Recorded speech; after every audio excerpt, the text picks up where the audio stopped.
Oke, Pak Ustadz, ini mau nanya, bagaimana kalau kegiatan kita dari Musdalifah ke Mina, terus setelah dari Mina itu balang jumroh, itu apa boleh kita mengganti pakaian ihram menjadi pakaian yang biasa gitu, atau pakai kaos atau gamis?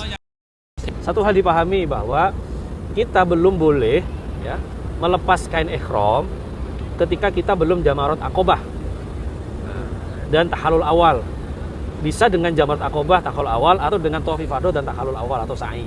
Tapi paket program haji jamaah haji Indonesia itu adalah dari Mina kita melakukan jamarat akobah, tahalul, baru bisa lepas ihram. Jadi kalau ada jamaah belum jamarat akobah, sudah di Mina, kemudian mengganti pakaian dengan pakaian yang berjahit, kaos misalkan, maka dia masuk kategori kena muharatul ihram, satu yang dilarang ihram. Tapi kalau dasarnya karena lupa atau tidak tahu dan segera dicopot kembali, maka tidak kena dam. Apa saja larangan berihram? Apa aja larangan ihram?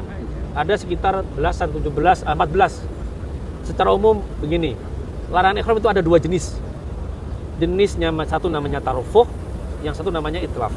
Tarofuh itu apa? Tarofuh itu adalah jenis larangan ihram yang nuansanya itu mengenakkan kita, membuat kita nyaman. Seperti apa? Pakai wangi-wangian, pakai pakaian yang berjahit, pakai peci, topi bagi laki-laki misalnya, pakai celana dalam bagi laki-laki. Nah, hal seperti itu masuk kategori jenis larangan yang tarofuh. Bagaimana statusnya? Kalau mereka memakai itu, menggunakan itu, pakai wangian tapi tidak tahu kalau itu dilarang, maka nggak kena dam. Tapi kalau sengaja, dia kena fidyah, kena dendanya. Yang kedua jenisnya adalah itlaf, merusak. Larangan ihram seperti ini, seperti apa contohnya? Bunuh hewan, pas posisi masih pakai ihram. Nah, di Arafah ketika doa kemudian motong dahan, ranting dipotong, merusak. Atau gunting kuku, nyabut bulu kelek sengaja, dan seterusnya. Maka dalam konteks ini ulama mengatakan bahwa yang itlaf itu sengaja atau tidak sengaja punya konsekuensi kena denda.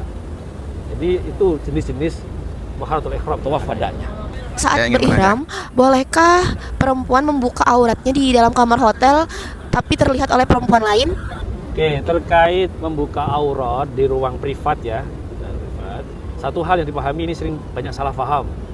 Membuka aurat itu tidak menjadi bagian dari muharramatul ihram, sesuatu yang dilarang dalam berihram. Jadi kalau terutama ibu-ibu mau wudhu, mau ganti pakaian, bahkan mau mandi, selama tidak pakai wangi-wangian, dibolehkan membuka auratnya, terutama di ruang yang privat. Apakah membuat itu dosa? Dosa iya. Ketika di ruang publik atau di ruang yang memang terbuka untuk orang lain di luar mahramnya, ya dosa. Tapi bukan berarti kemudian itu membatalkan ihramnya. Mungkin sering salah pahami oleh beberapa jamaah haji bahwa membuka aurat itu bukan termasuk muharramatul ihram selama di ruang yang privat dan mahram atau sesama perempuan. Kak Iji mau tanya nih, kan perempuan kan kalau halangan ya, kita lagi tawaf ibadah gimana tuh? Posisi mau tawaf ifadah, kok ternyata haid, ada beberapa opsi. Satu, jika masih bisa ditunggu kemungkinan sucinya, ditunggu saja. Namun ketika kok dihitung-hitung kemungkinan sucinya tidak bisa, kita mengambil mazhab yang mengatakan bahwa tawaf dengan kondisi tidak suci itu dibolehkan, sebagaimana pendapatnya Ibnu Taimiyah, dengan catatan dipastikan ketika tawaf itu dalam kondisi tidak sedang keluar ke haid, posisi itu sedang berhenti, kita mandi bersih kemudian tawaf secukupnya, jadi tidak kemudian memberatkan satu. Dan nanti juga dalam kondisi yang seperti itu dimungkinkan untuk merapel, apalagi gelombang satu biasanya kepulangannya lebih dekat dengan setelah musim haji kan, dirapel antara tawaf ifadah dengan tawaf wada'nya. Bolehkah kita membayar dam di tanah air?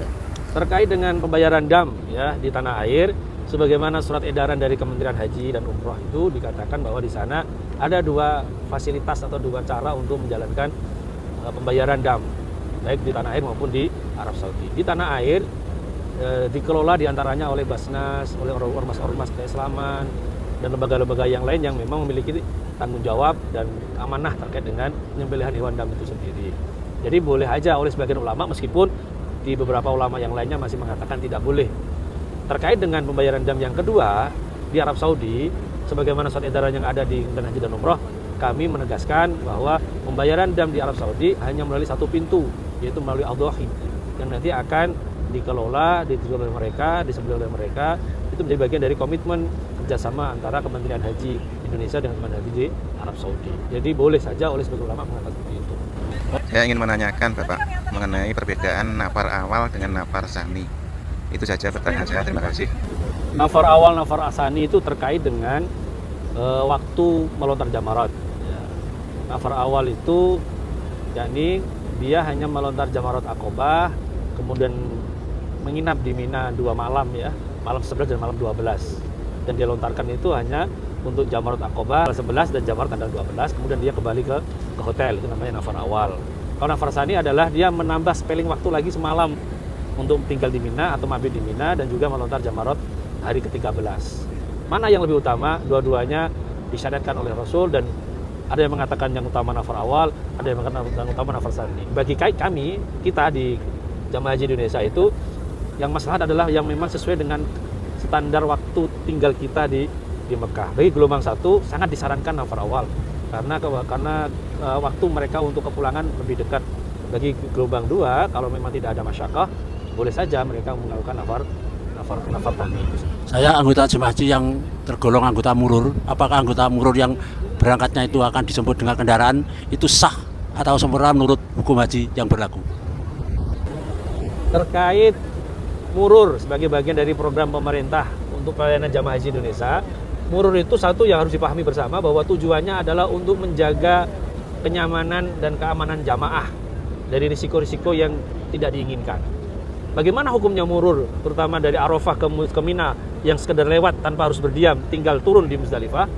Satu, bagi jamaah murur itu diprioritaskan yang lansia udzur. Dalam artian mereka memang merasa kepayahan ketika di Muzdalifah, maka hukumnya tetap sah. Boleh, ya, tetap boleh dan sah. Terlebih, mabit di Muzdalifah itu dalam perspektif fikih manasik juga diikhtilafkan hukumnya. Ada yang mengatakan wajib, ada yang mengatakan sunnah.